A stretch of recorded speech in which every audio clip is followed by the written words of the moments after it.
Então, vamos lá. Acompanhem, por favor, pela apostila, né? Eu vou grifando, como a gente sempre faz. Então, a gente vai falar das provas, que são conhecidas como provas reumáticas, né?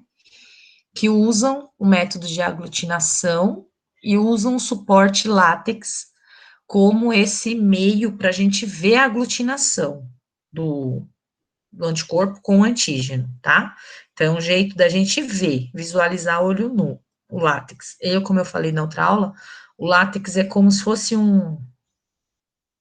ele é, né, um reagente, porém, ele é como se fosse um leite, ele é branquinho, né, quase que um branquinho não tão denso, ele é mais, não é um viscoso, mas ele é um líquido bem ralinho, e na hora que a gente mistura com o soro do paciente, faz a mistura, né, homogeneiza, a gente já vê a aglutinação ou não.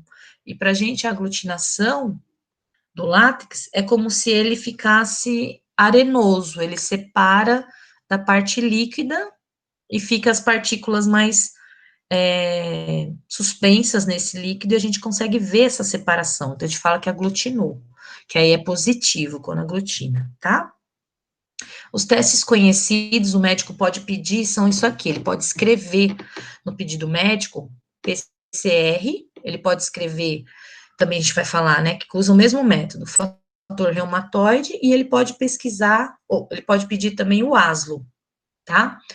Os três, às vezes vem junto, por isso que a gente fala, provas de atividades reumáticas, às vezes o médico pede dessa forma, ele escreve assim, no pedidinho, quero provas de atividades reumáticas, aí você está no laboratório, você já sabe que você vai fazer as 3 provinhas com aquele soro, entendeu?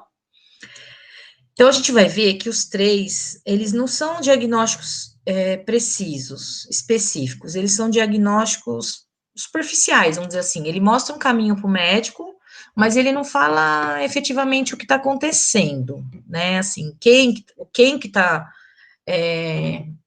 invadindo, ou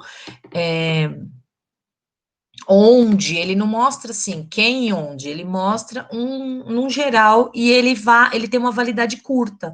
Então, a gente faz essa prova, passou um período, já não tem mais valor esse resultado, tem que fazer de novo, porque o corpo pode já ter mudado, pode ter, no caso, piorado ou melhorado, e aí a prova já não tem validade, tá? Então, os testes são esses. O que é PCR, que é a proteína C reativa, tá? A gente tem uma sigla chamada PCR também, que envolve biologia molecular, que é a fase da duplicação da fita de DNA, quando a gente quer fazer uma detecção de um material, um material cromossômico. É outra coisa, tá? Isso aqui é um teste sorológico, aquilo lá é um teste molecular. É que tem essa sigla, então é legal saber que a sigla para aqui é assim, tá? Então, como que a gente pode saber? O que ajuda o médico a identificar? Olha lá, a PCR é uma proteína lá, uma glicoproteína que é produzida pelos hepatócitos, que são as células do fígado. Então, ele acaba indicando o processo inflamatório agudo de origem bacteriana, ou ainda, né, de destruição de tecido.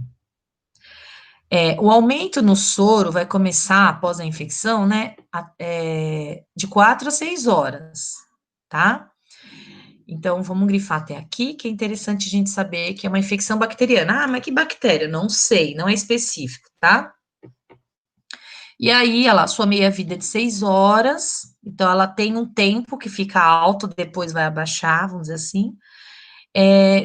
Quando a produção contínua, né, de PCR durante a atividade do processo inflamatório, então, ela pode diminuir em 6 horas se a infecção diminuir, mas ela pode permanecer alta ou contínua se ocorrer ainda a ação e a inflamação, tá?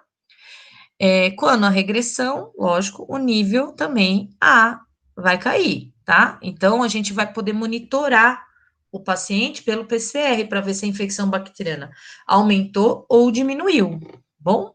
Então, aqui é para, a gente pode até grifar e deixar um sinônimo assim, como se ele estivesse monitorando, ó, monitorando uma infecção. Então, ele vai estar monitorando uma infecção, o médico. Então, ele pode pedir, de cada 6 horas, pedir uma nova amostra, uma nova análise para o laboratório. Concorda que ele pode ser um exame até de um centro de urgência do laboratório, não precisa ser da rotina, ele pode ser da parte da urgência, você pedir de madrugada, por exemplo, e o médico querer esse resultado em 2 horas, que nem se fosse um exame de urina, né? Então ele pode, tá? Aí lá, ele fala agora, o que tem a ver quando tá aumentada? Enfermidade reumática, lá, neoplasias, queimaduras extensas, glomerulonefrite aguda, então toda, é parte do rim, né? Artrite reumatoide, que a gente já viu que é uma doença autoimune, né? Então, ele pode indicar, tá? Não quer dizer que é sempre nesse sentido, tá bom? E aí ele vai falando que o nível mostra a gravidade, também dá para relacionar a VHS, que vocês devem estar aprendendo com a RO, né, que é a velocidade de hemossedimentação.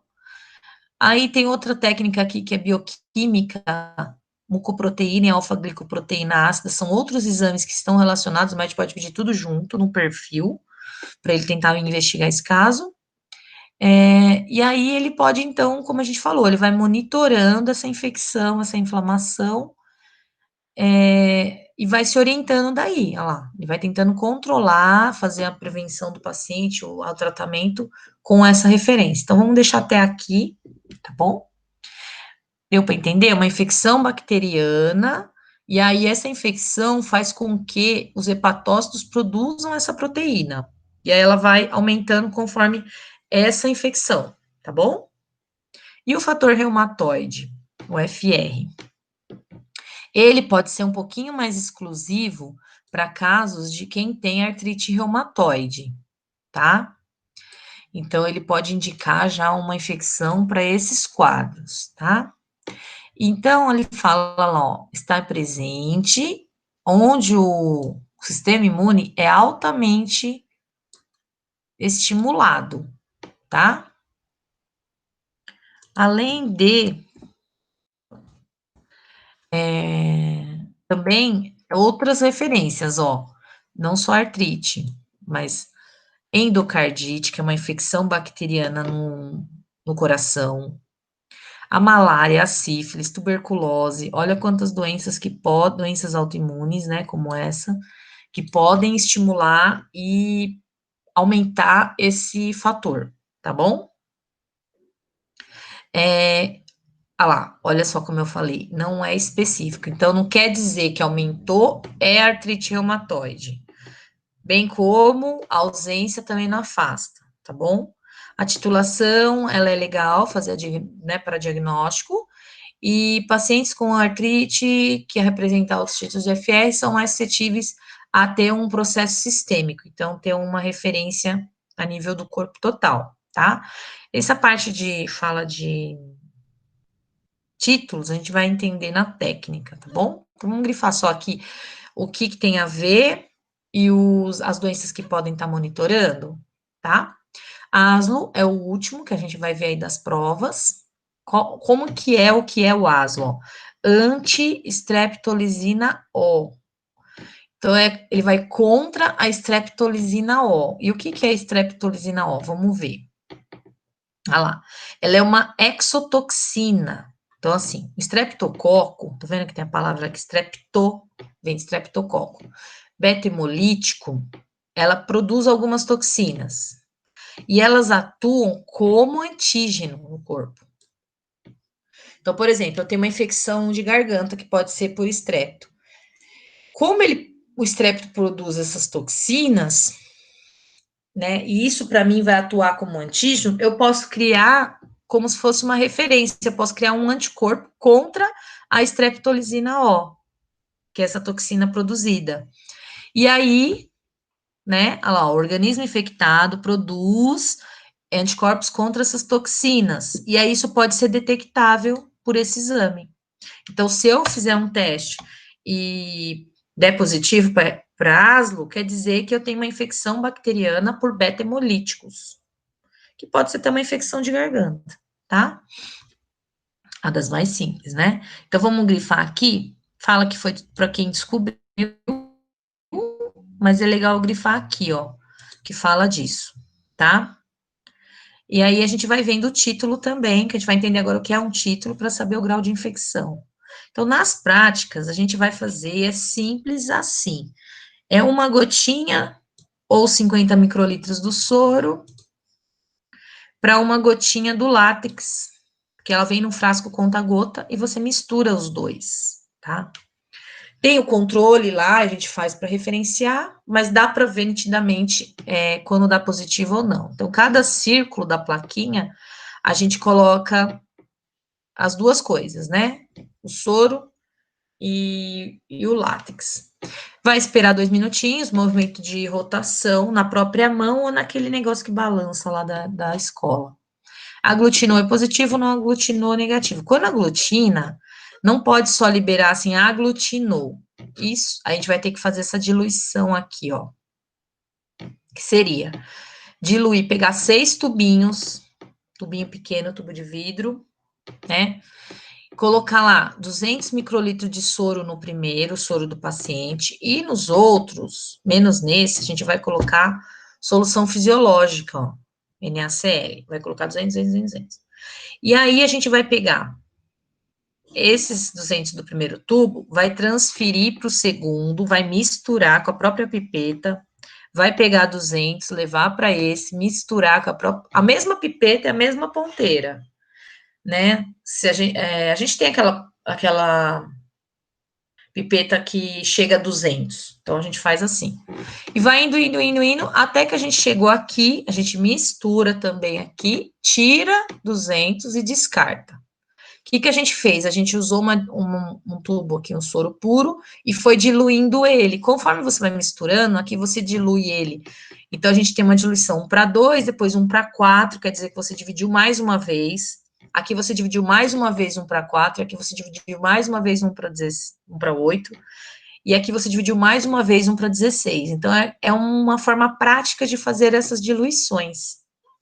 Do que se não a gente fizesse 1 para 2, por exemplo. O que é 1 para 2? É 1 mais 1. 1 mais 1 é o quê? Uma parte do soro e uma parte do NaCl, né? Que é o que você fez aqui no primeiro. O que é 1 para 4? A mesma coisa, 1 mais 3 é uma parte do soro e 300, né? Ou 3 partes, no caso, 300 microlitros, eu ia falar, que pode ser, né?